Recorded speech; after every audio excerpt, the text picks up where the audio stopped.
రాష్ట్ర కాంగ్రెస్ ప్రభుత్వం గత 2 ఏళ్ల నుంచి ప్రజాపాలనలో ఎన్నో సంక్షేమ పథకాలు ప్రజలకు అందిస్తూ స్థానిక శాసనసభ్యులు రేవూరి ప్రకాష్ రెడ్డి గారి నాయకత్వంలో కాంగ్రెస్ పార్టీ మరింతగా బలోపేతమై పర్గల్ నియోజకవర్గంలో ఎదురులేని శక్తి ఎదిగింది. దానిలో భాగంగానే ఈరోజు మున్సిపల్ ఎన్నికల్లో పరకాల అన్ని వార్డుల్లో కాంగ్రెస్ పార్టీ అభ్యర్థులు కౌన్సిలర్ సీట్లను గెలుచుకొని మున్సిపల్ చైర్మన్ కైవసం చేసుకోబోతుంది.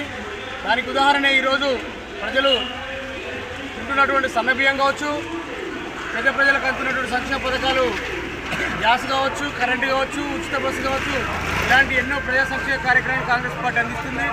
ఆనాడు ఇందిరమ్మ ఇల్లు కట్టించింది, తర్వాత రాజశేఖర రెడ్డి గారు కట్టించారు. ఈనాడు మళ్ళీ రేవంత్ రెడ్డి గారి నాయకత్వంలో కాంగ్రెస్ పార్టీ నిరుపేదలకు నిలుస్తూ ఆదుకోవడం జరుగుతుంది.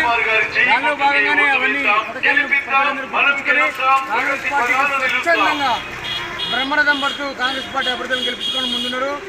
గత 10 ఏళ్ళు పరిపాలన చేసిన బీఆర్ఎస్ అభ్యర్థులు కల్లబల్లి మాటలు చెప్పి ధర్మారెడ్డి గారు తను ఆస్తులను కూడబెట్టుకున్నారు తప్ప ప్రజలకు చేసి కూడబెట్టింది ఏం లేదు. సందర్భంగా ప్రజలు ప్రతి ఒక్కరు కూడా ప్రశ్నిస్తున్నారు. ఏ ఇంటికి వెళ్ళినా కూడా బిడ్డ మరి కాంగ్రెస్ పార్టీ అభిమానులు మేము తప్పకుండా కాంగ్రెస్ పార్టీకి ఓడిస్తాం. వాళ్ళు ఎన్ని ప్రలోభాలు పెట్టినా, వాళ్ళు ఎంత మమ్మల్ని ఇబ్బంది పెట్టినా కూడా చేతి గుర్తుకే ఓటేస్తాం.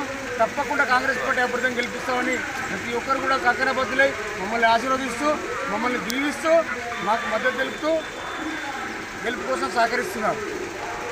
జై కాంగ్రెస్, జై కాంగ్రెస్, జై కాంగ్రెస్, జై కాంగ్రెస్.